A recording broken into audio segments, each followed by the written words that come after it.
sendiri tertarik gitu untuk akhirnya memutuskan untuk mengambil film ini? Jujur memang pertamanya karena Mas Ivanya secara langsung yang menghubungi saya untuk bermain di film Angkara Murka ini, yang waktu dulu tuh belum dikasih tahu gitu judul Angkara Murka, jantranya seperti apa, hanya diinfokan bahwa ini karakternya cocok untuk Hanun mainkan gitu. Dan ketika saya mendapatkan info pesan itu dari Mas Iva, itu sebuah kehormatan justru buat saya, karena memang saya sudah menanti untuk bekerja sama dengan Mas Iva dengan Forka Film. Jadi ketika kesempatan itu ada, ya apapun yang ditawarkan ke saya akan saya maksimalkan. Ini kan bisa dibilang lokasinya juga cukup berbahaya ya, ekstrim ya gitu. Ada nggak sih kekhawatiran mungkin yang dirasakan pada saat melihat lokasinya?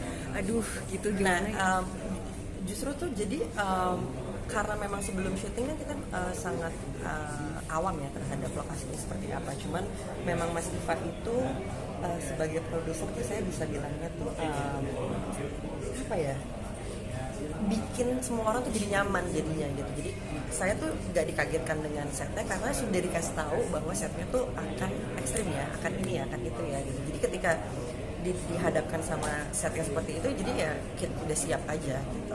Justru itu yang membuat subconsciously gitu, membuat karakternya Ambar tuh semakin jadi lagi. Proses syutingnya sendiri berapa lama? Hampir sebulan sih, hampir sebulan. Ada keikutsertaan penduduk lokal nggak sih Mbak di sana? Atau ada larangan-larangan juga penduduk lokal di dalam tempat syutingnya? Waktu itu sih emang semuanya 100% talent, aktor semuanya. Jadi penduduk lokal tuh ada cuman bagian untuk belajar bagaimana cara bukan motong apa sih namanya, ngancurin batu, lebih kayak gitu-gitunya aja sih. Lebih kepada itu kan ceritanya tambang pasir kan, jadi untuk ngancurin batu menjadi pasir itu kayak gimana sih, diayak dan segala macam, lebih kepada itunya. Tapi kalau untuk syutingnya nggak ada. Nah, itu ada peran berat nggak sih masuk acting di sana? Yang berat apa gitu? Di part mana gitu mungkin? Jadi ketika nggak tahu ya, jadi ketika saya menjalankannya tuh rasanya tuh nggak ada apa-apa gitu. Tapi after taste-nya itu lah yang waktu itu tuh syuting jagoan juga ya, bisa kayak gitu maksudnya. Emang setnya tuh emang jujur emang nggak mudah gitu, tapi ya udah saya nikmatin prosesnya, setiap prosesnya saya nikmatin gitu.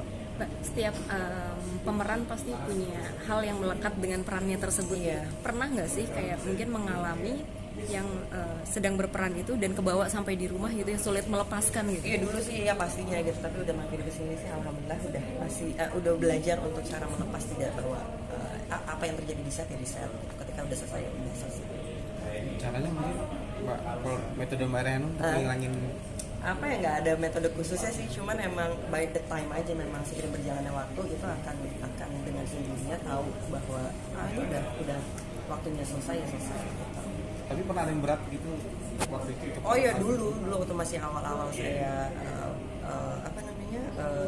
belum ngerti caranya gimana, itu sempet ada karakter yang nempel agak lama gitu, jadi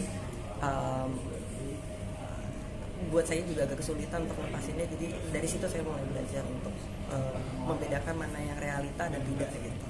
Mbak, belasan ya mungkin berkarir di dunia seni peran. Iya. Lebih. Oke.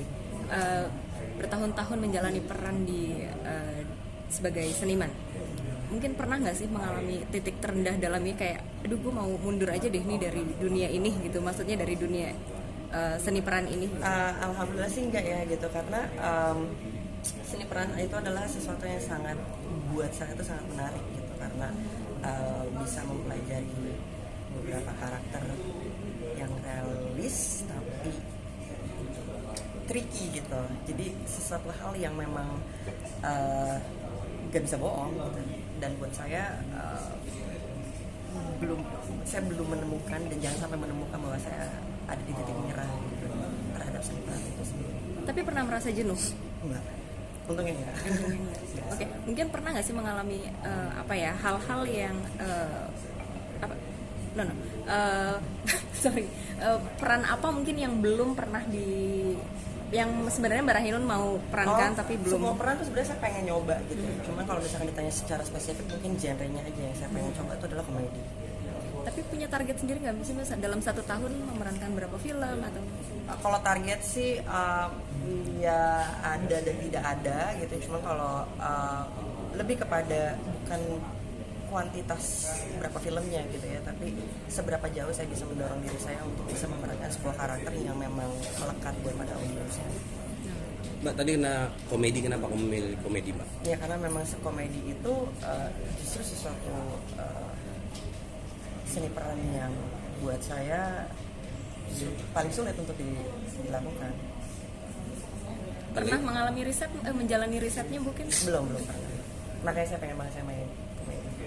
Berena, Mbak sedikit dong, maaf mungkin dengan kesibukannya saat ini membagi waktu dengan anak-anak mungkin seperti apa sih? Nah itu kalau di luar film jadi saya tidak bisa jawab. Oke, pas relaksasi kamu di saat kamu sibuk syuting apa sih biasanya me time-nya gitu sama kayak olahraga kah atau Nggak ada.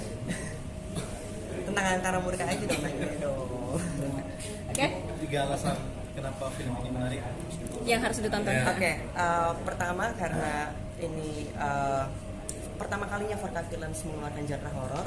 Kedua karena dunia pertambangan yang mungkin belum pernah ataupun sedikit sekali untuk diangkat ke film di Indonesia. Ketiga karena karakternya ini satu perempuan dikelilingi oleh laki-laki, bagaimana dia cara menerjang beratnya hidupnya di dunia ini.